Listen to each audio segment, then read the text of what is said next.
Well, hello there and welcome to this revision video for EdExcel GCSE History, the American West, 1835 to 1895. This video is going to focus on the early settlement of the West from 1835 to 1862.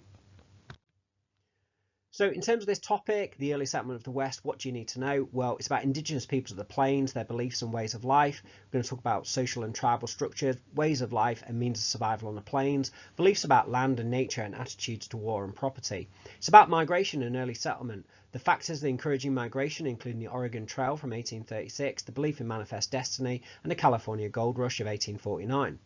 Early migration to around 1850, including the experience of the Donner Party and the Mormon migration 1846 to 1847, and the development and early problems of early settlement.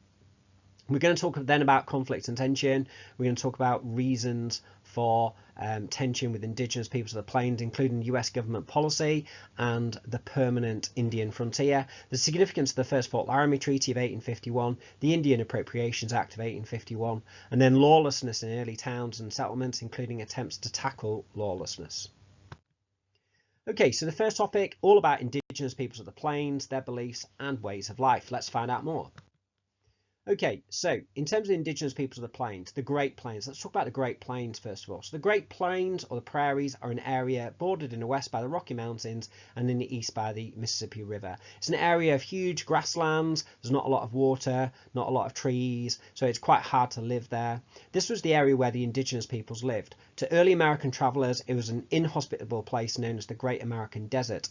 There were few rivers and not much fresh water, and as we said, the lack of trees makes it hard to build. There are extremes of weather such as snowstorms, hot summers, tornadoes, strong winds and droughts. There are a wide variety of animals and birds on the plains, including most importantly for the Indigenous peoples, the buffalo, which are integral to the Indigenous peoples' ways of life. In terms of social and tribal structures, Indigenous peoples of the plains were organised into bands. This was made up of between 10 and 50 families. Each had its own teepee or tent. They travelled, hunted and camped as a band. Men hunted, looked after horses and protected the band. Horsemanship became important in Indigenous peoples' culture and society. Women cooked, they made and looked after the teepees, and they made clothes. Women were also responsible for raising children. Older people were valued for their knowledge, experience and wisdom. Education, there was no schools. Education was done through the families themselves. And you can see there a picture of a teepee, which was the home for Indigenous peoples. So what was a teepee? Well, a teepee was the home of each Indigenous people's family. It was made from 10 to 20 buffalo skins. It was arranged in a circle. It could be taken down and packed for transport very quickly. At the top of the teepee, there were two ears that could be moved to direct the wind, so smoke from the first could get out. The bottom of the teepee could be rolled up in the summer. In the winter, earth was put up to the side of the teepee to keep in warmth. Sioux teepees were decorated by men. The horse was essential to the nomadic ways of life for the Indigenous peoples of the plains. They used it for warfare and transport. The horse was a measure of status, bravery and power. A number of horses owned was a measure of wealth. Now, in terms of ways of life and means of survival on the plains, the Indigenous peoples hunted the buffalo, and the buffalo was integral to their ways of life. Before a hunt, the Indigenous peoples would hold a ceremonial buffalo dance, which would last for many days. The dance would call on the spirit world to bring about a successful hunt. Indigenous peoples hunted the buffalo very successfully. 2 or 3 successful hunts a year could feed and shelter a tribe. Hunters would mark their arrows so the buffalo he killed could be identified. After the hunt, the buffalo was butchered by the women and children. Some body parts like the liver and kidneys were immediately eaten raw. Some meat was dried, which would last a long time. The hides were tanned and made into clothing or teepee covers. Now, the buffalo is absolutely essential to ways of life in the Indigenous peoples, and these are all the different uses that they made from them. So in terms of buffalo chip was dried buffalo poo that was used for fuel for fires and to make signals. The fat was used for soap and cooking oil. The bones were used as knives, arrowheads, shovels and scrapers. The bladder was used to make small medicine bags and quill pouches. Buck skins were used for teepees, winter robes and clothes. The meat, every part was eaten, the hump, the ribs, the jerky. The skull was used in prayer ceremonies, the raw hide for headdresses, drums and ropes, horns used for cups, spoons and ladles. The tongue was a delicacy, the best part of the meat, and hair was used for headdresses, pillows, ropes and ornaments.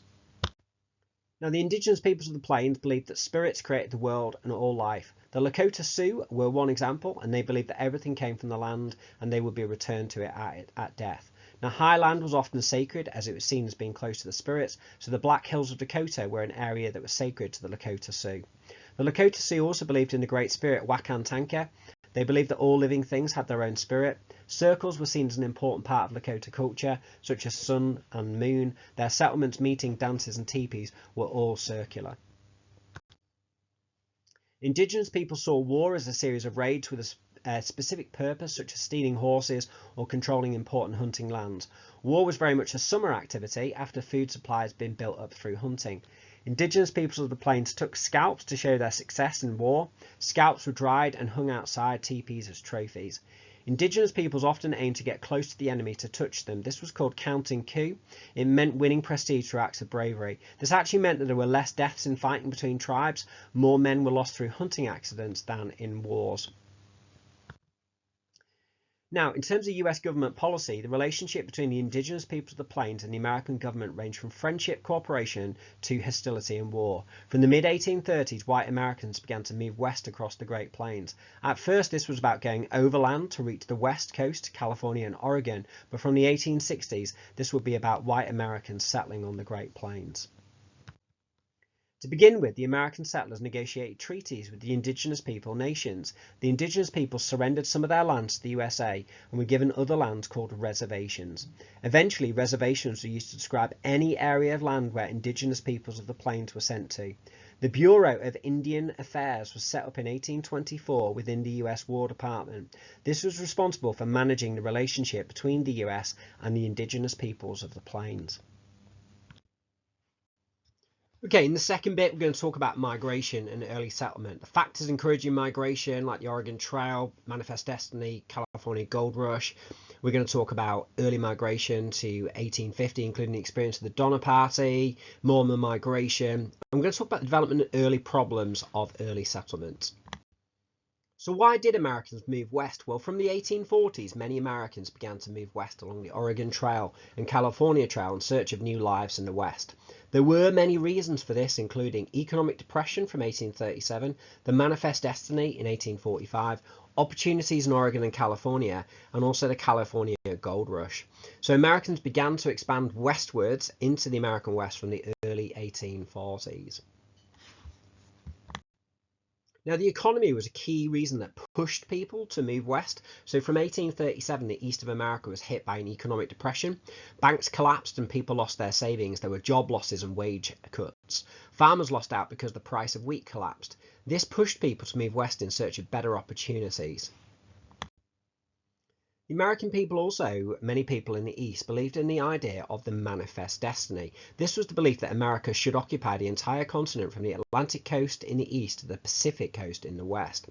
Now, a man called John L. O'Sullivan wrote a newspaper article in 1845 where he wrote about America's God-given duty to spread civilization and democracy. Many argue that these ideas have a strong racial aspect, giving the impression that America is the land of white people. The Manifest Destiny is a phrase, and it was used in a newspaper article by John L. O'Sullivan. Okay, so many Americans move west for new opportunities. So news of unsettled fertile land in the west reached the east. Now it's important to emphasize that people are moving west to go to the far west to places like Oregon and California. They're not settling onto the lands that are known as the Great Plains during this time. Now, many farmers wanted to farm the lands in Oregon and California on the west coast of America. The Preemption Act of 1841 allowed people to purchase 160 acres of land at just $1.25 an acre. It was designed to prevent land speculators buying up all the land. In 1846, the Oregon Treaty with Britain meant that Oregon became part of the USA, and this was now accessible for settlers.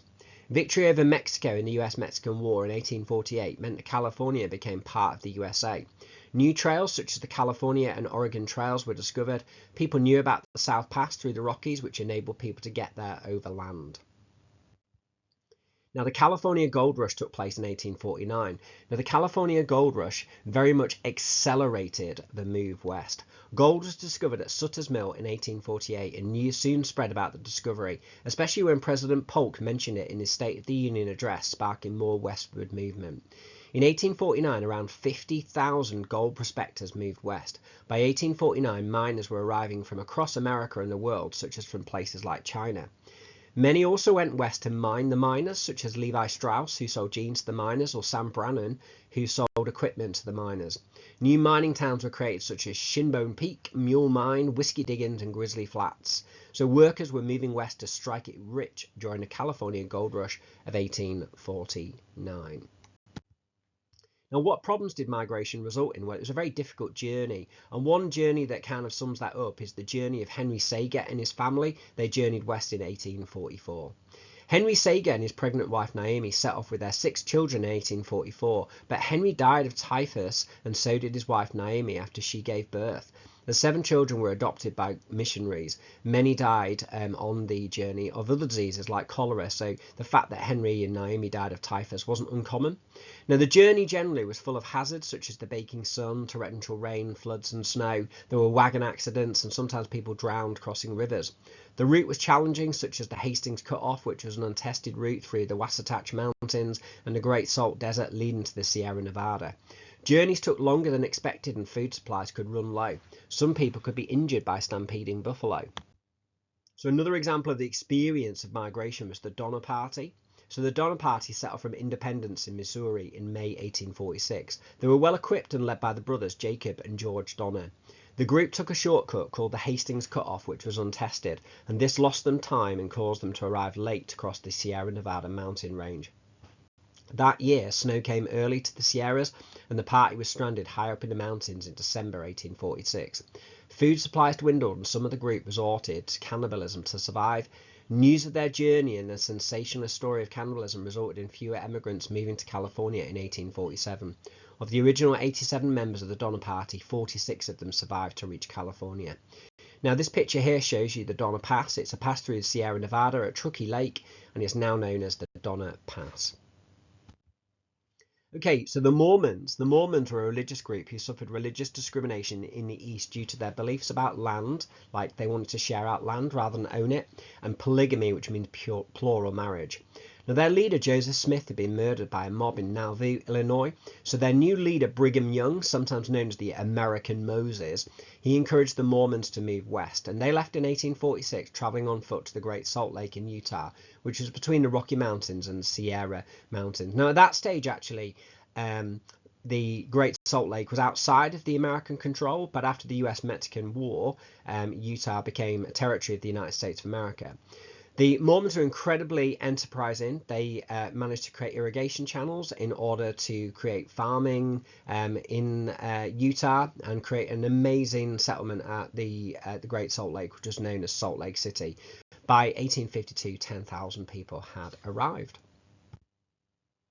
So we've already found that one of the reasons why people migrated west was due to the California gold rush. But what was the experience of migration actually like?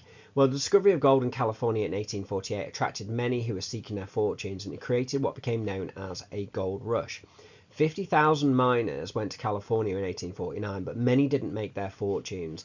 The gold rush led to a huge increase in the population of California from 15,000 to 250,000, but it brought new problems like violence and lawlessness. Not all of the miners made lots of money because the easy kind of gold mining soon went, and big businesses came in to do mining, and some of these big businesses simply paid these people looking for gold very low wages. Now, mining also caused great environmental damage.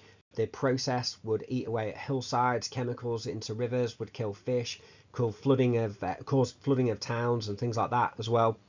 So it caused great environmental damage as well, all the gold mining. Now, in terms of early settlement farming, there were quite a lot of problems. There were water shortages, a lack of fuel, and extreme weather. There were also many diseases like cholera because of a lack of clean drinking water. Crops failed due to a lack of water. The extreme summer heat and extreme cold also made it really difficult to farm and difficult to live and survive on the plains in the winter. On the plains, the grasslands were really difficult to plough, and there was little wood to build fences, so it was hard to protect crops from animals and buffalo stampedes. Whilst the prairie lands of the Great Plains were subject to wildfires which could destroy crops, pests like grasshoppers and also locusts would actually eat crops as well.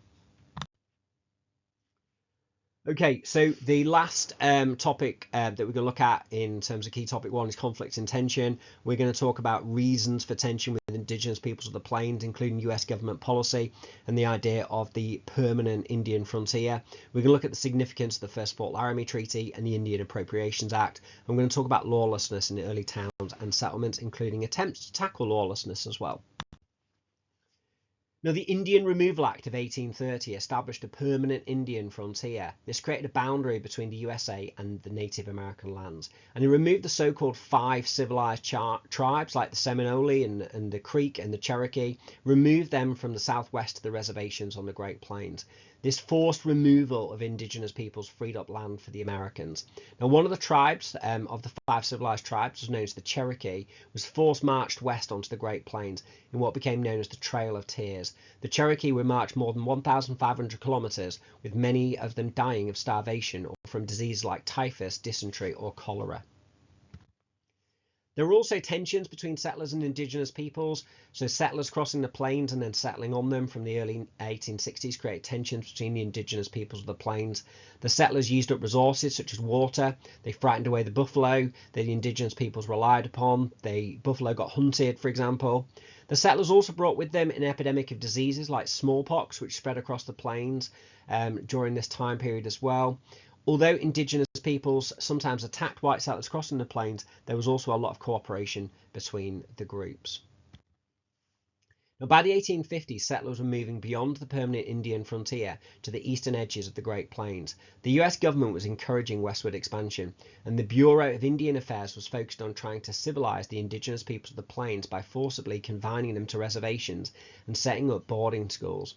Now, this led to the Indian Appropriations Act of 1851, which set up legally recognized reservations. This was done under the pretense of protecting indigenous peoples, but it actually had the effect of freeing up more lands for settlers. Now, Fort Laramie Treaty of 1851 is an important event to know. Fort Laramie was named after a French fur trapper called Jacques Laramie, a French-Canadian fur trapper. It had been a trading post linked to the fur trade. To try to prevent conflict and tension between white settlers and the indigenous peoples of the plains, the Fort Laramie Treaty was agreed in 1851. The terms of the treaty were the two sides were separated by creating reservations and hunting grounds, and the indigenous peoples of the plains agreed to not attack travelling settlers and permit the building of forts and roads. For this, they would receive an annual payment. Now, many were not happy with the treaty. Some of the indigenous peoples' nations did not feel they had to follow it. A group of Americans known as the Exterminators wanted a military solution. They sought to remove the indigenous peoples from the Great Plains. Now, lawlessness came an increasing feature in terms of the conflict and tension.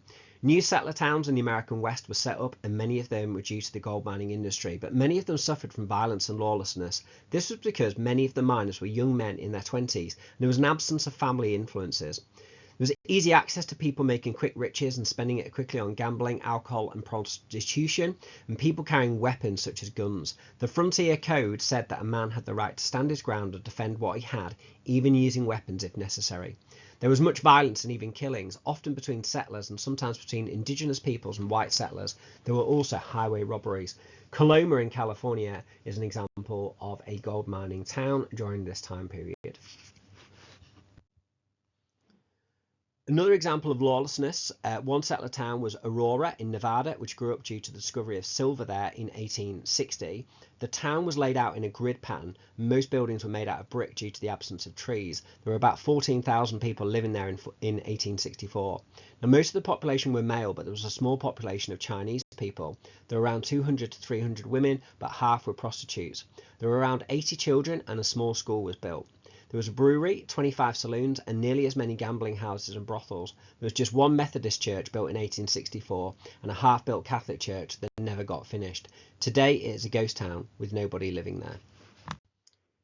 Now, this lawlessness was quite quickly tackled, actually. So the county sheriff was a person responsible for law enforcement, and he ran the county jail and appointed deputies to help him. The township constable or city marshal was an elected official responsible for law enforcement, and he ran the town or the city jail. Some towns ran their own militias, and a militia is a military force made up of the local population. They were armed local men who managed law enforcement.